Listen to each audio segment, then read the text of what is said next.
Today we're going to go through the lesson like usual, but I hope that we'll have some time for like personal reflection because a lot of this is what we're going to be looking at is kind of things that you should be considering when you are thinking about a career to invest in. Um, so you want to find a job that you like and that you're going to want to you know that you're going to feel fulfilled in um, on a daily basis, but also you do want to consider um, the financial part of it as well. How much room to grow in that field do you have, and also how much education do you need? How much is that education going to cost, etc. It can get complicated. It's a lot of things, um, but yeah. So that's what we're going to be working on today. Let me just get this up. Mayor, you just got another email. Take a look. Dear Mayor, I just took a career quiz and it told me that I should be a dog surfing instructor. When I said I liked helping people and animals, this is not what I had in mind. Anyway, my school counselor is pressuring me to think about what I want to do, but I'm only in my second year of high school. I'm totally stressed out about it. Can you help give me some direction? You've clearly made an impressive career choice. Sydney. Seems like Sydney could really use your help. Before we head over to the school to meet her, let's see what you already know about preparing for a future career. Yeah, so once again, these are like the pre questions. It's okay if we get them wrong. So I can pull up the chat. If you are trying to reduce the cost of college, which of the following strategies is likely to save you the most money? So do you think going to a private college is going to save you money? Living in an off-campus apartment, purchasing used books, or attending an in-state school? Which do you think would save you the most? And we got it in the chat. D. I think that is correct, Ozma. So used books. We'll mention buying used books. I definitely buy used books. That'll definitely save you some. Maybe a couple of $100, but public university can save you thousands of dollars. The most direct way for Jonathan to gain on-the-job experience and earn money while attending school would be which one? A work-study program, federal financial aid, scholarships, or getting a private loan. So work-study is basically like the schools would have kind of part-time jobs that you can do on campus. It could be tutoring someone in your department, like subject area that you're studying. It could be, working at a on-school restaurant, kind of like smaller, they're not big commitments, usually probably 10 to 15 hours a week or so. And then federal financial aid is basically it could be a loan, could be a grant. So we're going to look at those as well. And then scholarships are money that you get and it's yours. You don't have to pay for it back, but a loan you have to pay back. But the question is like to get on the job experience and earn money for yourself. So whereas all of these have to go specifically towards your tuition, where this you can decide on how you want to spend it. Yeah, I kind of want to just kind of skip these sometimes. So this would be a work study program, because that way you could, because I actually did a lot of tutoring in my department and helped set up labs and things. And so that kind of helped me. That helped to guide me to becoming a science teacher, which was cool. So Cynthia writes computer programs for mobile phones and has received 5 job offers in the last week. So we're going to be looking at supply and demand as well. So if she got 5 job offers in 1 week, do you think it is because the demand and supply are equal, or do you think that the supply of the computer programmers is high, or do you think there's low demand for computer programmers, or do you think there is high demand for computer programmers? So demand is how much people basically want you, like need your skill set. Supply is basically how many people you are competing against that have the same skill set. So Cynthia got 5 job offers in just 1 week. It's because, yes, because the demand, because people really want the skills that you have there. So look at that too. Which of the following, I do like this one though. So I think you can try your best here. Which of the following things do you think you should do when planning your career? Just apply for a random amount of jobs, make a list of your own job preferences and your own personal skills, sign up for an internship, or have a mock interview with a family or friend. What do we think? Oh,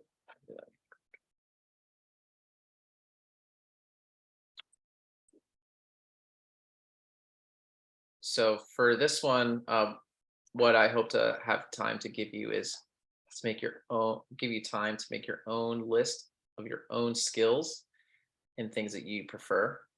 That's really what we should start from, and that's what we're going to do in here. Internships are great if it is based on, something that is of interest and that you think that you might pursue. But a random internship, not necessarily. So which of the following is not a skill? So skill is something that you are doing that's like helps productivity, I would say, contributes to a company or something like that. So it's like different than what an employer might kind of prefer. So attending to work every day, that's a good thing to do, and you should try to do that if you're not sick and you're feeling well. But it's not really a skill. It's like a good personal quality of yours, but not necessarily a skill. So that's Okay, let's get cracking on Sydney's career dilemma. As mayor, you'll have tons of great career advice for her. yeah. Thanks for coming. Like I said in my message, I'm really unsure of how to figure out my future career. My counselor told me to brainstorm a list of things I'm good at and what I'm looking for in a career. Here's what I came up with. Cool. All right. So Sydney attends school every day. She studies really hard for her tests. She plans to attend an out-of-state college. She enjoys science classes, especially health topics. Likes to be active, likes to help others, works well in group projects. Other people say that she's creative and she's good with technology. Any career search should start with some self reflection about your own preferences and skills. So well done, Sydney. Some of the items Sydney listed are personal skills and characteristics, while others are her job preferences. Let's help her sort them out. Drag the items from Sydney's list to the correct category. Yeah, so let's learn more about these. So desirable characteristics. So these are personal traits that employers look for in their employees. So this could be, it could be things like you have a good attitude, right? You smile a lot, conveys a lot of, satisfaction or confidence. Job preference are things that Sydney is looking for. So this could be, I think one of them says like staying active, whereas a skill is some sort of talent or something that she can actually used. So what do we think about creative, being creative? If other people say that you're creative, do we think that's a job preference, a desirable characteristic, or a skill? Desirable characteristic? Could be. Could be. We can try that. Yeah. I think creativity is a little is kind of hard, Ozma, actually, because of I think how we usually characterize art, but I would say art is actually being artistic and creative and thinking about a lot of um, solutions to problems. I think is actually a job skill. Sydney's creativity can help her in the workplace, whether it's coming up with out of the box solutions when something goes wrong or working to create something Yeah. new for the organization. Liking to learn, enjoying learning new things. So is that something that her employer is looking for? Is that something that Sydney is looking for? Is Sydney looking for a job where she gets to learn a lot? Or is it a skill?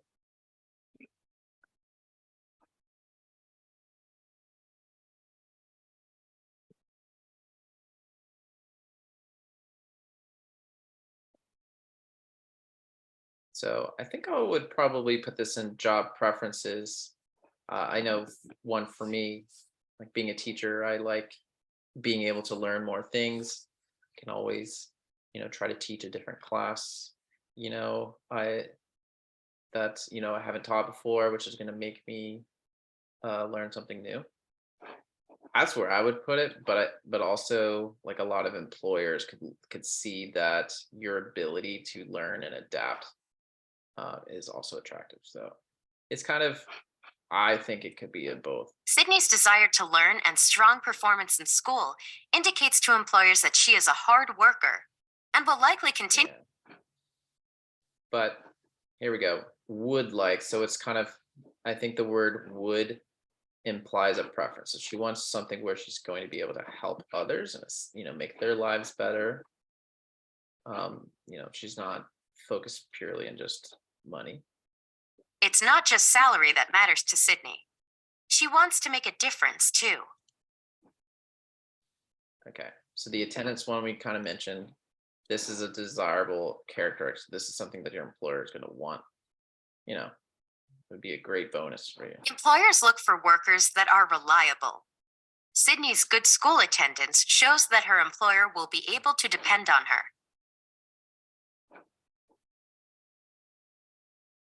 Okay. So enjoying science and health, is that a skill? Is that something the employer cares about, or is this something about the career field that Sydney wants to pursue?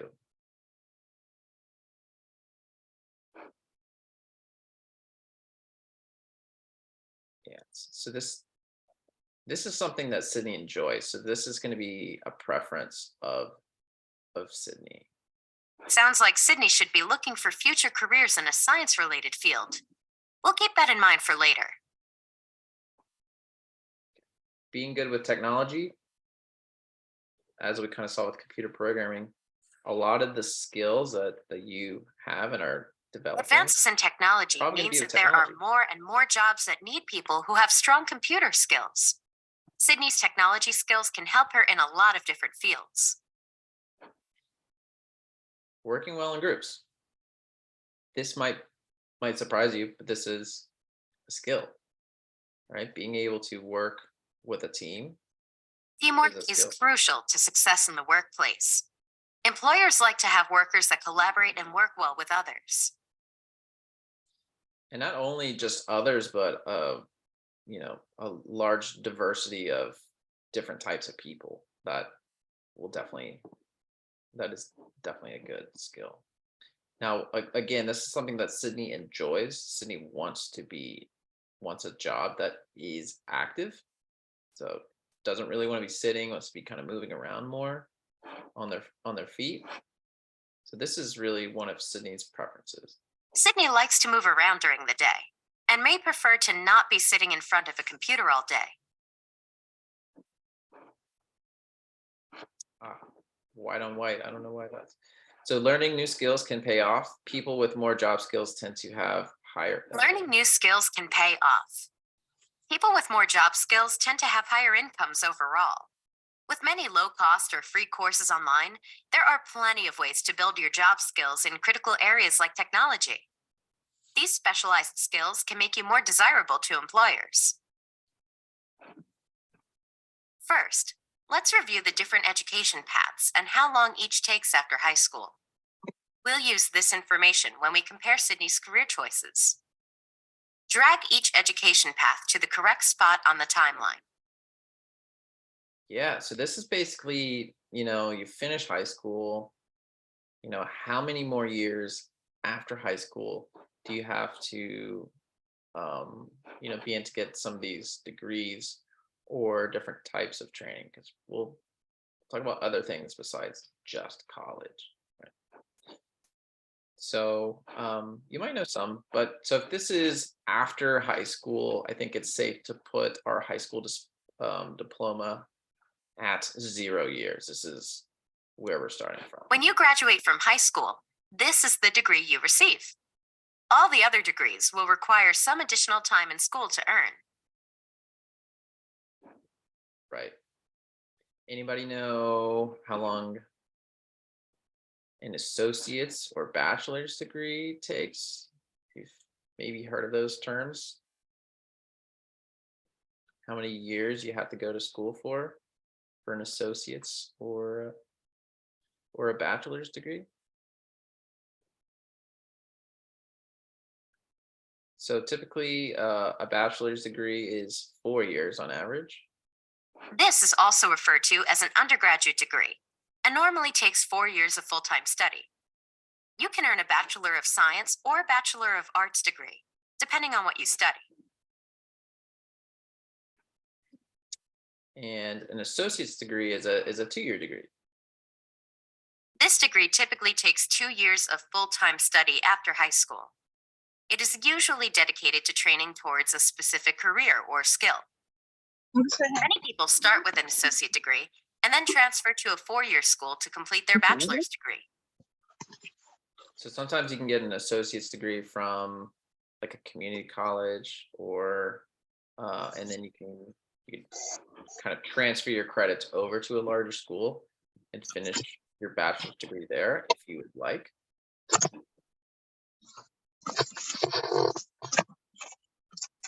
This type of training is usually focused on hands-on work that prepares you for skilled trades like plumbing, cosmetology, or car repair. This type of training can range in length from a few months to a couple years and can be completed at community colleges, trade schools, or private schools. So trade schools, yeah, so this could be for plumbing, being an electrician, being a mechanic, being a hairstylist, cosmetologist, all these things. So it's usually more hands-on skills rather than kind of more skills involving computers or things like that. It's usually more physically demanding jobs. Did you know that you can join something called ROTC in college and kind of join the military? So of course you can join the military right after high school if you want, but you can also go through like a military program, which helps pay for your college. After graduating from high school, there are several options available if you are interested in a military career. You can apply directly to a 4-year service military academy or to a Reserve Officers Training Corps, ROTC, scholarship program. With both these options, you graduate with a college degree and also make a commitment to serve in the military for a set number of years. You can also choose to enlist directly in the military after high school. If you choose to pursue higher education after your service ends, you could be eligible to have a percentage of your education costs paid for by the government. So one of my good friends from college joined the ROTC, which is Reserve Officers Training Corps, as it says here. And basically when I think it paid for the majority of his college payment. And so he didn't really have any debt, and he was able to get a pretty high standing in the military uh, after graduating, instead of kind of starting at like corporal. I think he's started at lieutenant. I'm not the best with military ranks, but I think it was something like lieutenant. Um, okay, so a master's degree is basically usually takes 1 or 2 years after your after your bachelor's degree. So that puts the master's degree in that 5 to 6 year category. After completing a bachelor's degree, you can continue on to complete a master's program in a variety of fields. This usually takes 1 or 2 years, but can sometimes be completed on evenings and weekends while you're working full time. So this is something that I'm actually working on myself. I'm working on my own master's degree. I can only really take one class at a time while I'm working full time. So it's going to take me longer than 1 to 2 years. But usually a master's degree is more specific than a bachelor's degree. So like my bachelor's degree is in physics, but I'm deciding to do something a little bit more specific with my master's. So it's kind of like a funnel. Things, right? High school, you have really broad information. If you chose to get an associate's, right, you would kind of narrow down your focus a little bit more. So you get more skills in a smaller like range of subject area. Your bachelor's degree kind of narrows it down more, your master's degree. And then if you get your PhD or doctoral degree, then you're really an expert in a field that's very specific and pretty small. And this can take a range of years, because usually you do your own research, which can take a variety amount of years. Some fields require a doctoral or professional degree to begin working. This includes highly specialized professions like doctors or lawyers. This type of degree can often take another 3 to 5 years to earn after completing your bachelor's degree. Yeah, and if you want, I mean, a PhD in science can take about 6 years. I mean, it really depends. You know, Mayor, I would have studied to be a doctor, but I didn't have any patience. There's a joke for you. No, but seriously, these degrees can pay off in the long run with a good job and higher income. Just remember to weigh all the costs. More years in school cost more money and can lead to more student loans down the road, but it's usually well worth it. So we're going to look at the short-term earning potential and the long-term earning potential. So yeah, there's usually, with more school, could be more debt initially. Generally speaking, most careers with higher education are going to pay more. Not to say that's always true though, but it's a generalization. Now that we know some of Sydney's skills and job preferences, let's start narrowing down future careers she might be interested in. Here's a list of some of the suggested jobs that came up on her career test. Begin by matching her personal skills and interests to the different careers. Click on the careers that match Sydney's interest, then click Submit. To find out more about each career, press the question mark button. Yeah, so let's go ahead and do that. So a few things, right? So these are some of the matches that she got. Let's kind of learn about some of these. So maybe you know what a nurse is, but let's kind of learn about a nurse practitioner. So a nurse practitioner is like a little bit higher up the chain of command as a regular nurse. So they're gonna be doing kind of more of the diagnosing things rather than treating patients directly. So we need a master's degree for this. A dentist, we've all been to the dentist before, so I think you know what a dentist is. So dentists have a high salary. Now these are average salaries. These are going to be, probably maybe 15 years or so into your career, maybe 10. So you're not going to be making these right when you graduate. So like a personal trainer, a fitness instructor. So I remember Sydney said that she likes to be active. So you don't technically only need a high school diploma. Obviously, you need to be kind of specialized with fitness. I would say a lot of them, though, in my experience, do have college degrees and understand the science of it. So graphic designer, so making your own art. So this could be advertisements. You got to think of something that's going to sell, because you got to think of something, that's going to be bringing in money. So this could be for websites, could be for billboards, any sort of products. You're going to be working alone a lot in this type of career. So a bachelor's degree, a park ranger. Maybe you've seen them around if you go to parks. They're very much like selfless people who, they really care about nature and want to really educate people to help preserve nature. Really cool job. This is definitely an active job. You're going to be on your feet. You're going to be moving around a lot. An occupational therapy assistant.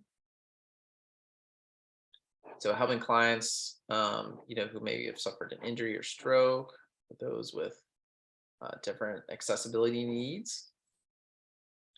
So this is probably also going to be a pretty active one. So we're going to check off the ones that are health related. And health is kind of general here, but I think we can agree that a nurse practitioner is definitely going to be there. Going to the dentist is important for your health, for your teeth health. Fitness instructor is good for your physical health. And occupational therapy assistant, I would say, is also in the health field. Okay, nice. So see, the salaries can range a lot there. Wants to stay active. Now, I think this is a little tough. I would say nurse practitioner, you're probably going to be on your feet most of the day. My sister is actually a nurse practitioner, so I kind of know from there. Definitely fitness instructor, right? Gonna be the most active here. A dentist, probably not as much as a nurse practitioner. So I don't know. Graphic designer, you're likely going to be sitting all day. Either drawing on like an iPad or on paper or something. Park ranger should be on their feet a lot.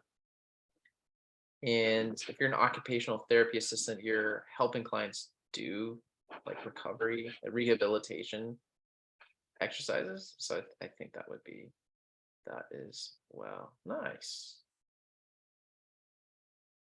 Okay, wanting to help others. This is a little general, I think, because I think you can always overanalyze something. But I think we know that nurses are definitely going to be helping people. The dentist helps people, right? We all need to go to the dentist. I would say fitness instructor helps people, right? Helps people get into better shape that they may want to be in. The graphic designer, I don't think they're helping people directly. The park ranger, I don't think they're necessarily helping people, but they're educating people. So I would say this like maybe helping indirectly. And yeah, definitely the therapy assistant. Let's see. Oh, okay. So they do categorize the park ranger. I guess because they say educate people, but all right, working in groups. So something where you're going to be kind of a part of a team here. So this is also, we don't have a lot of information here, but jobs where you're definitely kind of more solo are going to be graphic designer. Park ranger is usually just one person or two people. Here, you might have a team of assistants here, I am pretty sure. Fitness instructor is probably going to be more than one. Dentist, you need to work with your other assistants. the nurse practitioner needs to work with, the doctor and other nurses. I think these would all check out here. Ooh, dentist. I don't know. My dentist, I feel like, works kind of as a team, but I can understand that as well. Dentists are usually, see, when you're kind of the highest chain of command, it kind of changes the group dynamic some. So maybe that's why they viewed it that way. Yeah, it's these average salaries. All right. Good news. Looks like we've narrowed it down to a few different career options for Sydney. I have this thing about teeth and drills. It freaks me out. I could not be a dentist. No problem. Dentist is off the list. Now we've narrowed it down to 3 different careers for Sydney. Let's identify some of the differences between these careers. Which career requires the most time in school? So remember that timeline that we made? So high school diploma doesn't need any extra time. Associates needs about 2 years after high school. Master's degree about 5 to 6 years after high school. So definitely nurse practitioner. Correct. Nurse practitioners are required to have master's degrees. That'll take about 6 to 8 years to earn after high school. Opportunity cost. By spending more time in school, it means that you cannot spend that time in other ways, like finding your first job. This is one of the opportunity costs you may face by pursuing higher education. That's right. So if you do choose to go to school, you're not going to be making any money for the amount of years that you're in school. If so, very, very little. Whereas maybe you have friends who forgo college, maybe they work right away and they start making money, or maybe they go to a trade school and maybe they're in and out in about a year or two, and then they start making a decent amount of money. So they kind of can start kind of progressing a little bit earlier, but generally speaking, they're going to kind of hit the ceiling, which means like how much they can of their earning potential relatively quickly. I'm being very general here, of course. On the other hand, if you choose not to pursue a bachelor's or master's degree, you could start working and earning money right after graduating high school. If you made this choice, you would spend more time earning money, but you would lose out on the possibility of earning a higher future salary with your higher education degree. Before making any decision, ask yourself what the potential costs and payoffs will be. Which career has the highest salary? So just looking at the numbers, definitely the nurse practitioner. Correct. It's no coincidence that being a nurse practitioner requires the most time in school and has the highest salary. Career, learn more, earn more.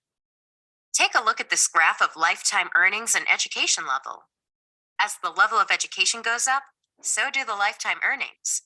Someone with a professional degree can expect to make almost 3 times more over their lifetime than a high school graduate.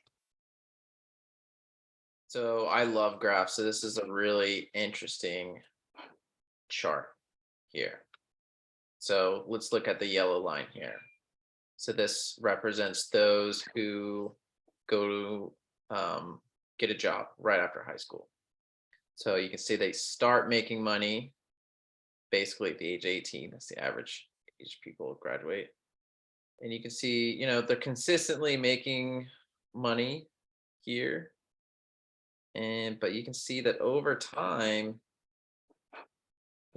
now this is a lot of time, right? This is about 45 years, 46 years. You can see after like 46 years, so this is about the age of retirement, 65. You can see that they generally do not make as much money. Associate's degree, getting a 2-year degree, so you're gonna start making money 2 years later than 18. And you can see that they would start making more money than those who went to high school. Sorry, only with the high school at about age 28. So that's pretty fast return of investment. And you can see that they don't really start the plateau until maybe early 40s. And so you could, I mean, look at this gap. This is about low 400s. This is almost $600,000. So probably close to $150,000 difference just going to school 2 years longer. Bachelor's degree is very common.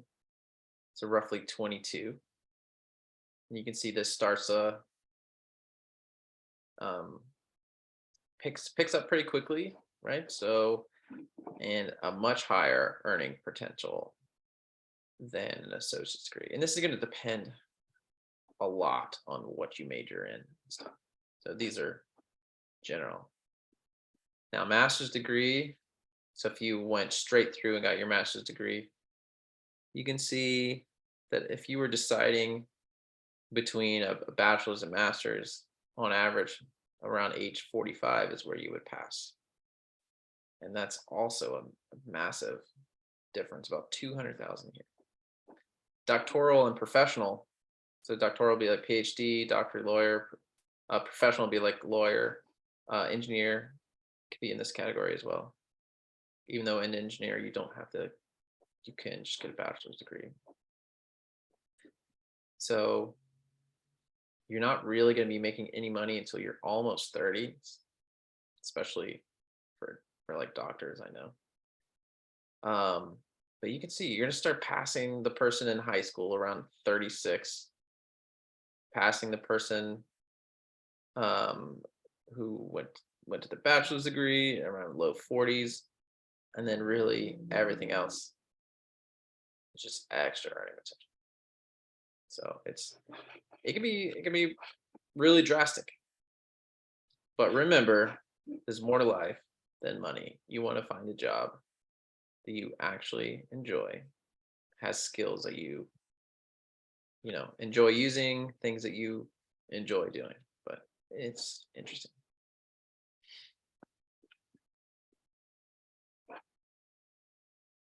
All right. Now you know that the more you learn, the more you earn. But do you know how much? Let's help Sydney compare the weekly earnings of her different career choices. To be a fitness instructor, Sydney would need a high school diploma. A high school graduate typically earns $670 per week. Okay. How much do you think Sydney could earn each week with a 2-year associate's degree? That's what she'd need to become an occupational therapy assistant. So an associate's degree, I'm going to assume it's probably going to be just a little bit higher because it doesn't take that much time, right? So they want you to think about the more time, would it equal to essentially more money on a weekly basis? Let's try the 790. Nice. Not bad. Just 2 extra years of school could mean a 20% boost in her weekly earnings. That means about $6,000 extra in Sydney's pocket each year. How about someone with a master's degree? This is the degree that Sydney will need to become a nurse practitioner. So this is associates, maybe this is bachelor's, or this could be bachelor's, I'm not sure. But I'm gonna guess with 1,050. Let's see.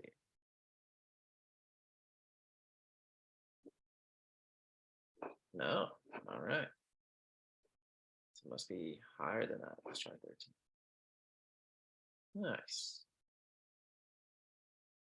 Phew, that's 6 extra years of school for Sydney, which means more student loans to pay off. But wow, that master's degree means that she could earn almost twice as much every year as she would if she had a high school diploma. Yeah, so look at these numbers, essentially double. Even though higher education levels can cost you time and more money, it usually means an increase in your income later on. Take a look at the difference in the average lifetime earnings as you earn more advanced and specialized degrees. Earning a professional degree could mean that Sydney earns almost 3 times as much in salary over her lifetime. So to understand this graph, it's kind of similar, but just presented in a different way. So let's say that the norm is graduating high school. So we're going to let that equal 1. Not graduating high school. So let's say you drop out in high school, you would only earn 71% on average as someone who does finish high school. If you attempt college, and you can't finish, maybe because you can't afford it or your grades are bad, but you would likely still earn more than a high school graduate, about 13% more. An associate's degree, almost 25% more. A bachelor's degree, about 66% more. And look at the master's degree, it's essentially double. And a doctoral degree is basically 2.5, 2 3/4, almost 3. It's kind of great. When thinking about her future career, Sydney should also think about the economy and how it might change over time. What's the economy? It's the entire network of consumers and producers of goods and services in a community. You might hear people talk about their local economy or the national economy or maybe even the global economy.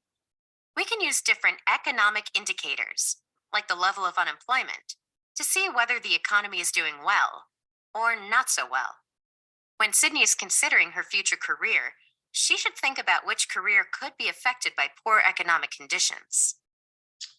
So what they're hinting at is, so like, for example, right now, the economy is not the greatest. So it's going to put stress on people's wallets, essentially. So the amount of money that people are going to want to spend on things that they do not need. So a lot of people are not spending money on things that aren't necessary. So that would be, so a job that is, not really necessary for people to buy or something is going to be more fragile during unstable times. But something that people need, such as education, such as healthcare, people are going to need that no matter what.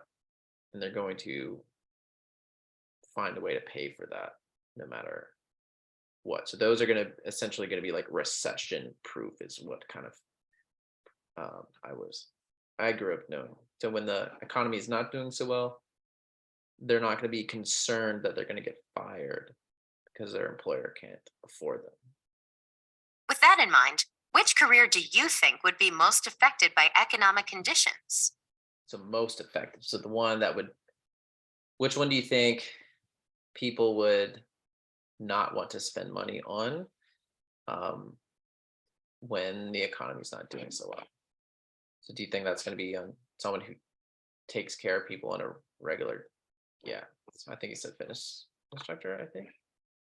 Yeah, that's correct. Yeah, so a fitness instructor is not really something that you need. It's kind of something that like you might desire and want.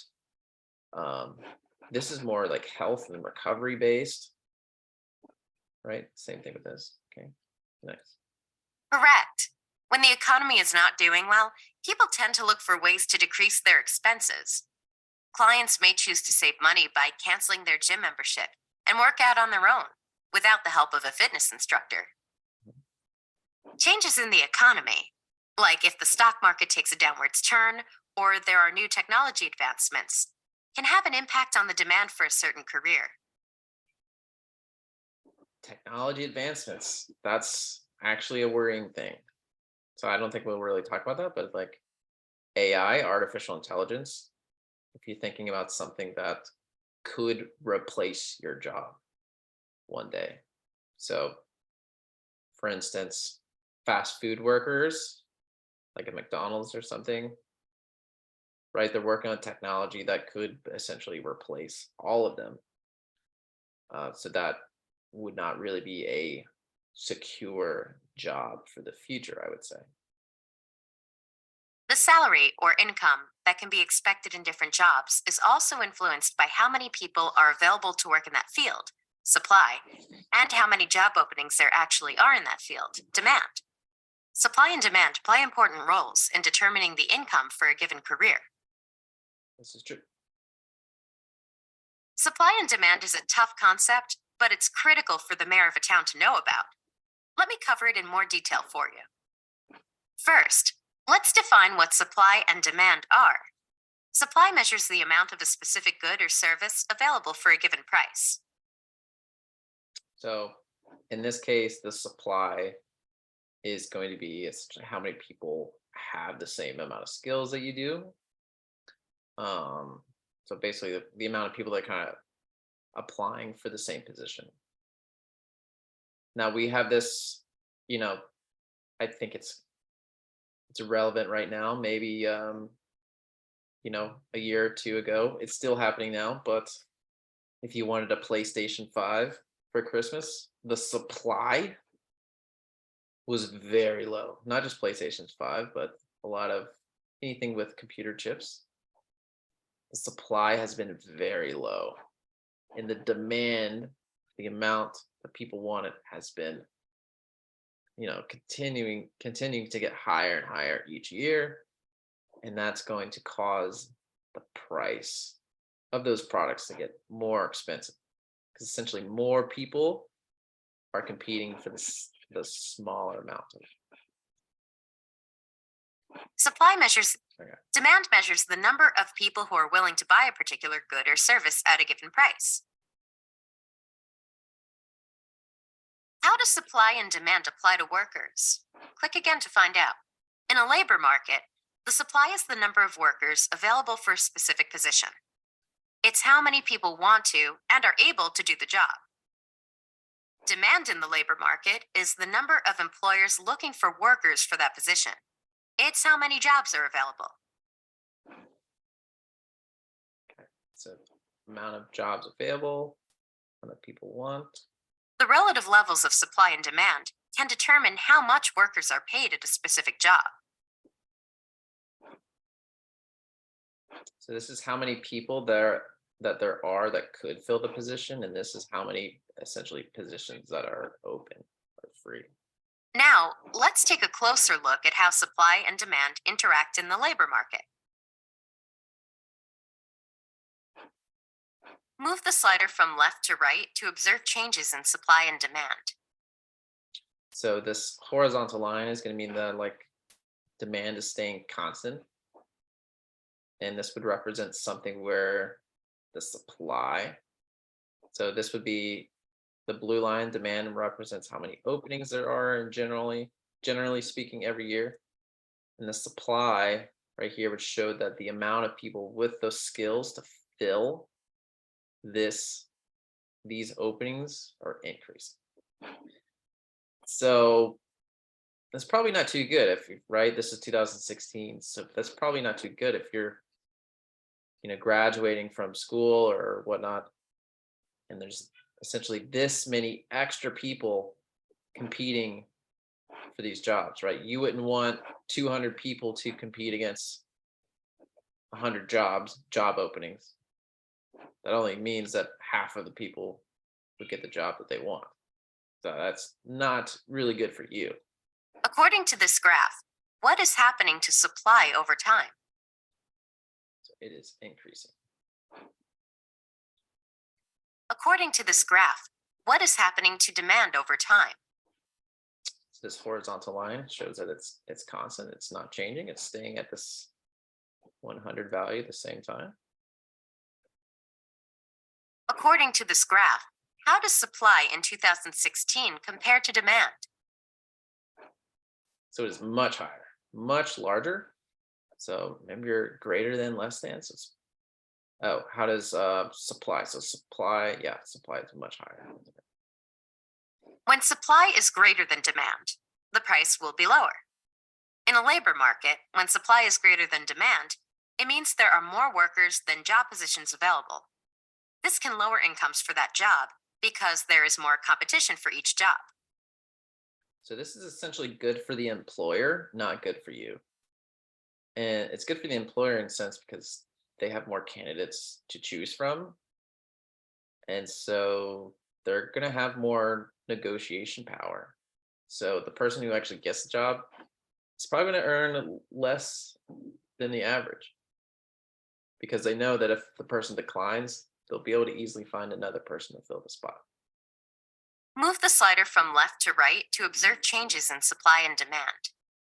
Now, this is a very different one. So now we have the supply. So the amount of people available to fill the spot is constant. It's very small, 40. And look, this is how many desired positions that want to be filled.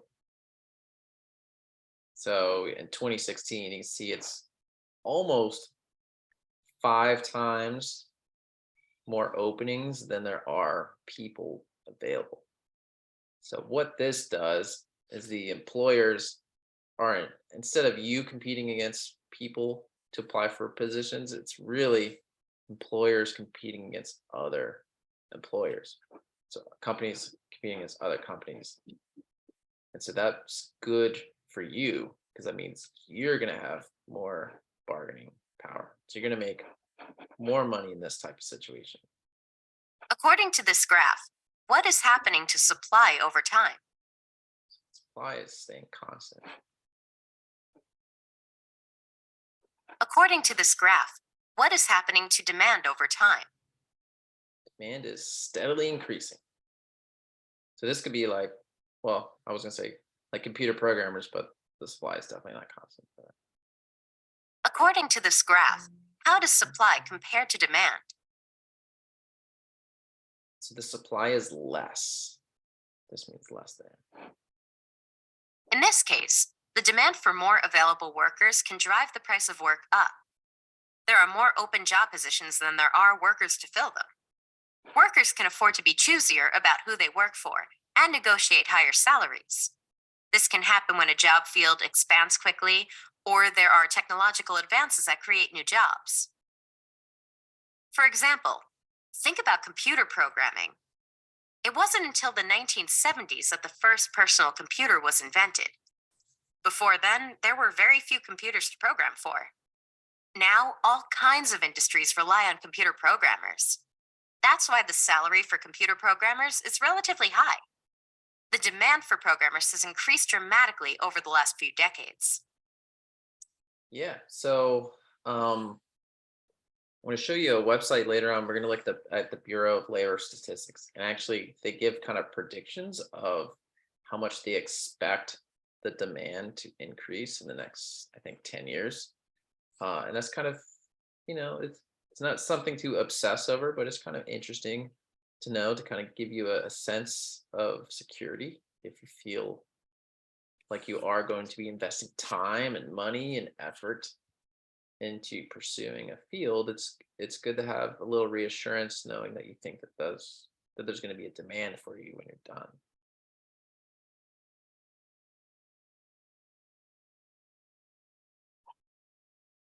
So this is definitely our opinion, about. Looking at Sydney's preferences, which job do you think best suits her? So I don't think there's really a right or wrong answer. I'll go with what you vote on. Sydney likes to help people. Sydney likes to be active. Sydney really likes science. Sydney really likes health classes. What else? Sydney's creative. I don't think she's going to find an outlet for those here. That could be a hobby, maybe. So, I don't know. What do you think kind of matches Sydney's traits or personality? You think she's more of a nurse practitioner? You think she a nurse practitioner? Okay, cool. Yeah, and once again, I want you to understand that we're not simply choosing this because the number's bigger. We're really evaluating, the things that we think that she cares about from what we know about her.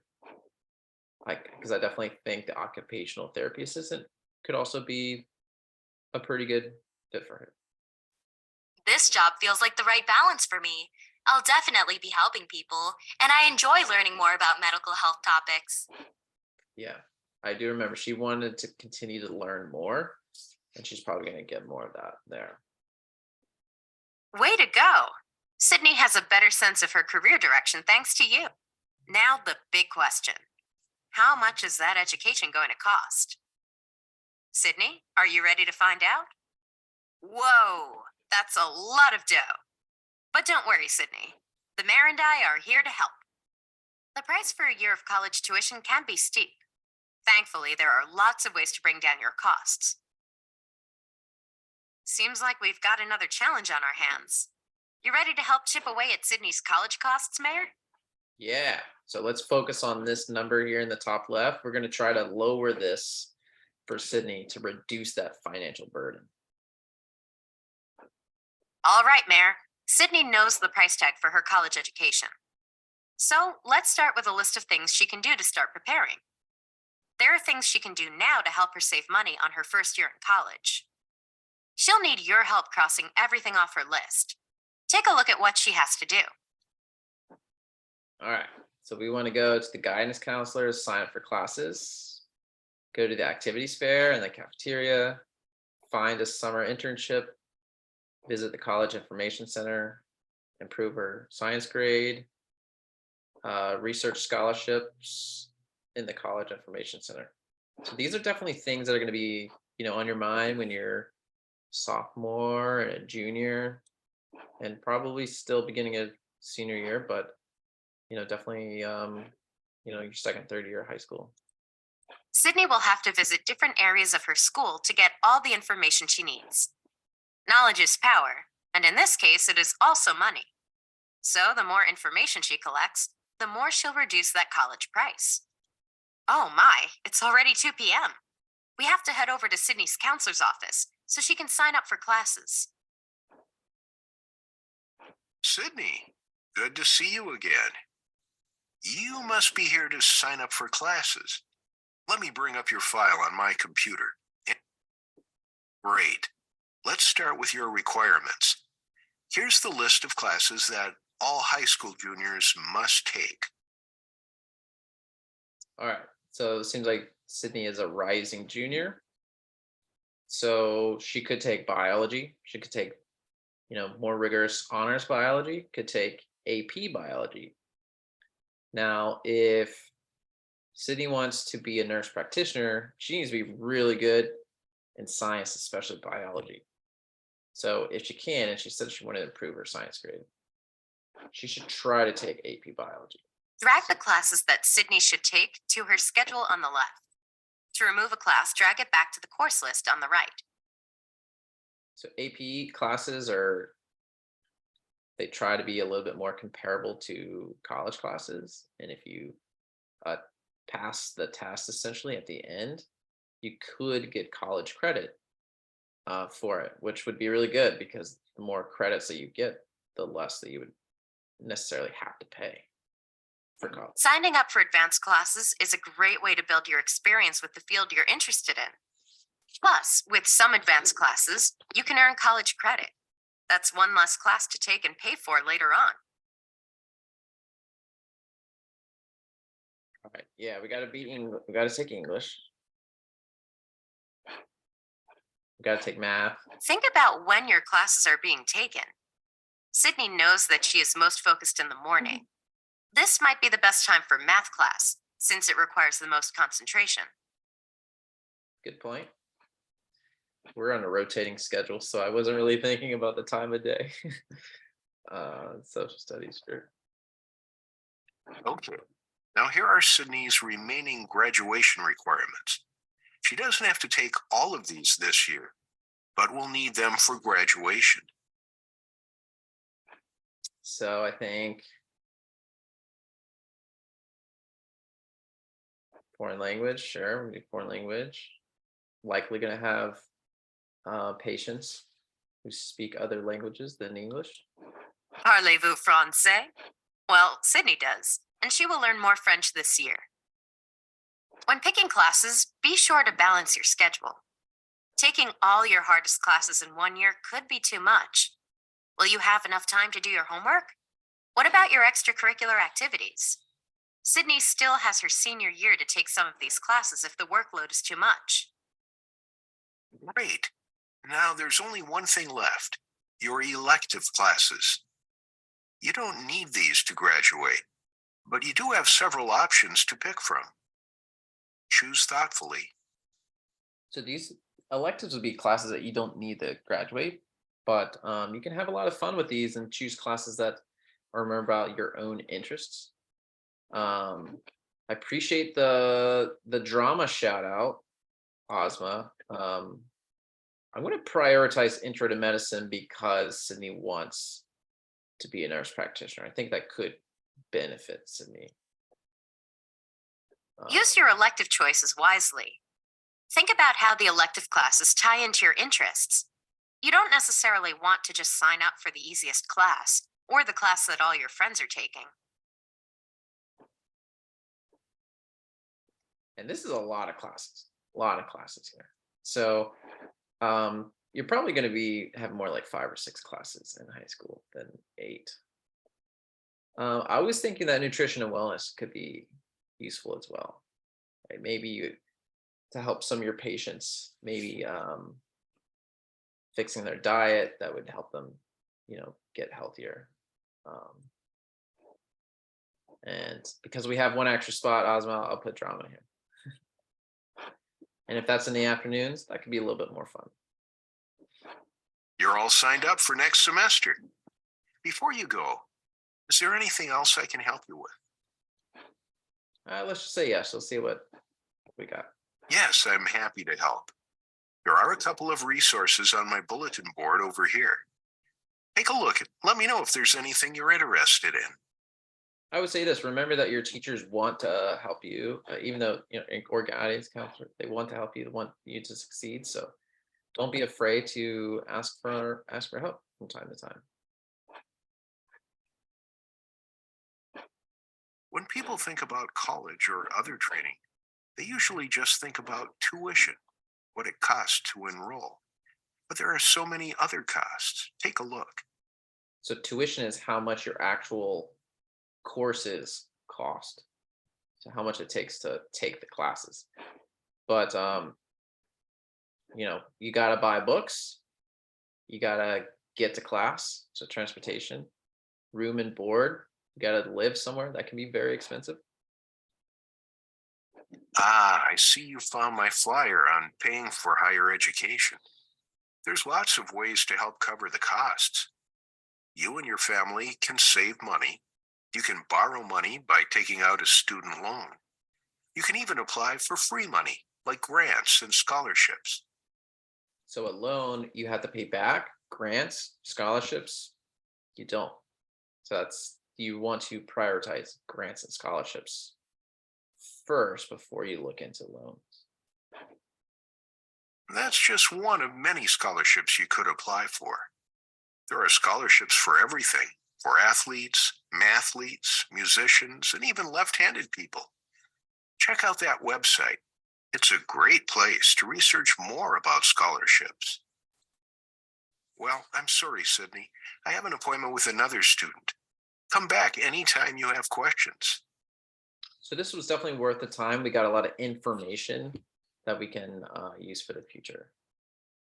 Let's go to the activities fair and the cafeteria. Students counselor with, in Let's do fact, this up. you've already lowered that price tag a bit by signing up for advanced classes. True. Some advanced classes, like AP or IB classes, can earn college credits. That means fewer college classes to take and pay for later on. Okay, now let's keep going down Sydney's to-do list. All right. Welcome to the activities fair. Visit the booths and sign up for activities that will help Sydney get into college and reduce the cost of it. All right, let's just go in order here. So I think we definitely want to apply for a summer internship. So this is something where we can work in a career field that we would like. And really you might get a little bit of money, but you really want to do this for the experience. And, if you don't like your summer internship, then that would give you some insight that maybe you don't like that field. So it would be better to learn that through an internship than, after you attain a degree. Internships or summer jobs are a great way to gain work experience in an area that interests you. Plus, you may find a position that will pay you for your work. Either way, you're gaining experience and maybe some extra savings for college. So this lowered our bill by about $1,000. That's nice. Signing up for clubs and taking on leadership positions can make your college and scholarship applications even stronger. That means more chances for you to save money. So what they're meaning is that it kind of makes you more appealing. And oftentimes when colleges, like if you get accepted into a college, oftentimes they will give you some financial aid as an incentive because they want you. And so doing things like leadership clubs, it would likely just increase the amount that maybe they would give you. Yeah, let's do the science fair. Science is Sydney's area of interest. Participating in the fair will show college and scholarship committees that she is dedicated to pursuing a career in this field. She could also win prize money that can be used towards paying down the cost of college. Nice. So Sydney wants to be a tutor. Let's do that. Remember, good grades are money in your pocket. Higher grades mean you could qualify for scholarships. Plus, good grades can help you get into a better college or even receive a tuition scholarship from the school itself. All right, let's go to the College Information Center. Welcome to the College Information Center. This is your one-stop shop for all things college related. Feel free to look around, but first, head over to the computer to take our Are You Ready for Higher Education quiz. Oh, fun. How far away from home do you want to be? So, personal preference. Do you want to be really close to your family? So, for reference, 100 miles would be like Philadelphia, I think. Getting close to Boston, upstate New York-ish. Close, okay.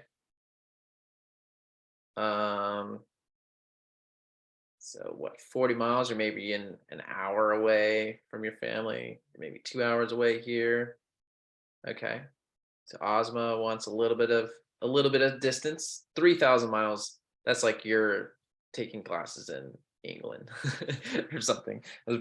Or California. You're really, really far away. Okay. We'll do 2 hours away. I think it's pretty good. Means you can probably drive there instead of having to fly. By attending college far away from home, Sydney won't have the option of living with her family, which could have reduced the cost of room and board. She may also have to save money for travel costs, like airplane or train tickets, when it's time to return home during school breaks and holidays. So something to think about. I mean, it's right. Every choice is going to have some sort of opportunity cost. Maybe this is how far away the most appealing schools are. So these sacrifices would have to be made. So yeah, I mean, maybe you don't want to go to school and live at home. Are you interested in a public or private school? Now, this could be a big decision though. Yeah. I encourage you to look into public schools first. The price tag difference is going to be very big. So let's do that. Public colleges are generally supported by state government funds, and on average cost less than private institutions. They also often have bigger student populations and larger class sizes. So that's the compromise. So you might have 150 or more people in your class, and some classes, not all class, compared to maybe 15 or so in a private school class. But we did just save $10,000. Before committing to a public or private college, look into all schools that offer what you're looking for: degrees, location, size, extracurricular activities, everything. Cost is an important consideration when choosing a college, but don't forget about financial aid. Pricier private schools may offer good financial aid packages to cover your costs. Plus, there's federal financial aid, which you can apply for using the FAFSA form. So this is true. I think, like, for instance, everyone knows about Harvard, right? So Harvard is a private school. If you're able to get into Harvard, I'm pretty sure everyone gets like the majority of it actually paid for them, which is actually insane. So yeah, this is going to kind of vary, but the idea is that a public school is that your parents' tax dollars are already kind of going towards those schools, so it kind of makes it more affordable in general. FAFSA, this is a federal aid form that you can fill out, and that can be for loans or grants from the government. Are you interested in a school that's located in your state or in another state? So 80 miles near us, near New York City, could definitely place us out of state. I mean, we could still be in state too. Ozma wants to go out of state. You want a public school out of state. So generally speaking, though, here's the thing, though. If you live in New York, your tax dollars, your parents' tax dollars, whatever, are really only going to supplement New York state schools.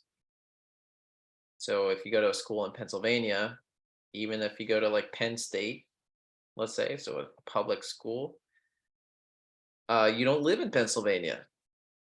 So it's going to be pricier, the fact that it's out of state compared to in state. For a private school, it's probably about the same. So if we're trying to save money, you would want to look into in-state public schools first. So let's do that. Whoa, that's some discount. Big discount. Most public colleges offer a discounted tuition rate for students that are from the same state the school is located in. Choosing an in-state school can definitely reduce Sydney's college costs. You may also want to look into community colleges, sometimes called junior colleges, in your area. These are 2-year schools, but you may be able to transfer to a 4-year college afterwards to complete your bachelor's degree. Community colleges can be a great way to save on tuition costs as well. The average 2-year college costs a little over $3,000 a year. That could bring Sydney's costs way down. How do you plan to get your college textbooks? So the idea about the community college is that you could go there for 2 years or so, and then you could transfer into a larger school. So in order to save the most amount of money, you're going to want to buy used books, because you're going to be paying less for them in the beginning, and then you can sell them at the end. If you're renting a book, you can't sell it. And from my experience, they actually charge a fair amount. Buying used books is a great way to save money. Used books tend to be less expensive than new books. You can even sell your books at the end of each semester to earn back some cash. Now that you know how factors like location can affect your college price tag, feel free to take a look around. Yeah, let's take a look. I know we're running. These are savings accounts that are specifically designed to help you and your family save up for higher education. The money in these accounts can be used to pay for all kinds of educational expenses, like tuition, room and board, and textbooks. So this would be something that maybe your parents or your grandparents, any family member, guardian, may have in your name. And this is like an investment plan for you and for your educational purposes only. So this is an account where they can put money and it can grow over time. And this is really beneficial because, you don't have to pay taxes on it when you take the money out. So it's kind of a way for the government to help you create an account to kind of help grow money to pay for your higher education. But it takes a long time for it to be, really beneficial. It's like when you're born or something. Let's look at FAFSA. We mentioned that. Have you thought about applying for federal student aid? There's only one name you need to know: FAFSA. which is the free application for federal student aid. It is the main form used to apply for federal financial loans, grants, work study, and even for grants and scholarships from the colleges themselves. Unlike loans, grants and scholarships are money you don't have to pay back. Yeah, and really everyone is going to do this. You're going to want to do this. You might apply, or you might be able to receive some scholarships, grants. There's nothing to lose except for a little bit of time. It doesn't take too long though. And I will say the bad thing about this though is you generally have to do it every year. From my experience, at least. These are loans financed by lenders like banks, credit unions, and sometimes the school you want to attend. I'd say private loans, you kind of want to be your last option because they're generally going to be more expensive. It's important not to take on more student loan debt than you can reasonably afford. I recommend looking into what federal financial aid is available to you first before you apply for a private loan. You only need to fill out one form, the FAFSA. So generally the government is going to offer you loans at a lower interest rate, meaning you have to pay less back. FAFSA lets you apply for federal loans, work study, and grants, like the Pell Grant. Did you know that in 2015, almost $3 billion in Pell Grants were left unclaimed? Almost half of high school graduates missed out on free money that could have been used towards their higher education. Remember the scholarship website that your counselor gave? Jackpot! It's a scholarship database with thousands of scholarships you can apply. A good place to start is with Sydney. Here is a list of Sydney's unique qualities. Press the Match Me button to see if there are any scholarship matches for Sydney. This is a funny list. So she's good at spelling bees, she's double jointed, interested in healthcare, plays the flute, hasn't missed a day in school. So as the guidance counselor was saying, Here are Sydney's matches. Click the ones that she should apply for. There's kind of scholarships for everything. So it is worth taking the time to look. Interested in pursuing a career in healthcare. Look right here, we could get $300. We got to write an essay, that's okay. A wacky talent, I don't know if she qualifies for this. This one you also have to pay for. Attendance matters, whoa. So look, going to school every day can pay $3,000, it's pretty nice. Doesn't sound like she did any community service, but community service is another way to earn a lot of scholarship. And she did do the spelling bee. I mean, $2,000, is it worth the $50 fee? Maybe. We can click it. Look closely. Some of these scholarships have application fees. Yeah. In general, it's a good idea to stick to scholarships that don't charge fees. I clicked on this one because it said she won it 3 times. So seems like she was a little bit of an expert. These 3 seem like good scholarships for Sydney to apply for. 2 of them have similar essay requirements. Oh, I forgot. Isn't she? Yeah, she was a leader. I was thinking of different things. So yeah, that would be a good one. But this is, so when you're applying for scholarships, right, you got to balance the how much time is this going to take. And, you know, these are going to be 2 different essays. Do you think it'll be okay if Sydney uses the same essay? So the answer is no, because these questions are going to be asking about different things. This is going to be, you know, what got you interested in being in healthcare, where this is probably going to be something more about, you know, how important it was for you to attend school every day. Although these essay questions are similar, So let's save these scholarships in Sydney's portfolio. Yeah, let's go. All right. So we're almost done here. I'm Great sorry. work helping Sydney figure out her future career. She knows how to make smart decisions. Through savings, scholarships, and other decisions, Sydney was able to bring down her tuition costs quite a bit. But that's not necessarily all. If Sydney applies for federal financial aid using the FAFSA form, the government will calculate her expected family contribution, called EFC.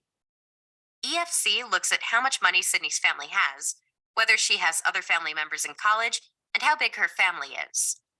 Sydney's family circumstances may qualify her for bigger financial aid packages from the federal government and from the college she is attending. If it's possible that her expected family contribution could be close to zero. Let's review some of the choices that Sydney made. So if you want to save the most money, it would be close to home, public school, an in-state school, right? Trying to sign up for something where you can earn some money, scholarships, federal aid, grants, all that. It's going to be good. Great work. At first glance, the price tag for higher education is a big one. But there are smart ways to bring those costs down and make college more affordable. So money that's not yours, a loan, right? Loans are not yours initially. If you had to, you would want to prioritize federal. This is your own money that you have saved. This is what your family has saved. This is how much, your family has put in, and it's grown over time. That's that special account. Money that you are earning, like while you're in college or high school. So work study, income from a summer or part-time job, and then free money, right? You're going to want to prioritize the free money, applying for those scholarships, grants, and whatnot. Whatever Sydney decides to do with her career and higher education, now let's take a moment to reflect on what we learned. All right. So we did finish everything. I know it's late. I was going to, let me at least send you the Bureau of Labor Statistics just to kind of show you things you can look at. It's really cool. So this is, with students in mind. Here you can choose any sort of interest of yours. So if you want to choose healthcare, you can kind of choose some of these here. Or let's see, science, that's me. So let's say if you want to click on, a physicist, that's me. So you can kind of see how much like the average person kind of makes. I'll tell you what type of degree you need. It'll tell you how many jobs there are available. And the outlook, I would say, is something that you want to look at. So this is like how much they expect like the demand to be. So this is a good thing. You want it to be higher than average. That means that because it takes time for you to get the degree. So by the time you kind of get the degree, you should be in high demand, which is advantageous to you. And it kind of gives a little bit more about what they do, some skills needed and such. So it's pretty cool.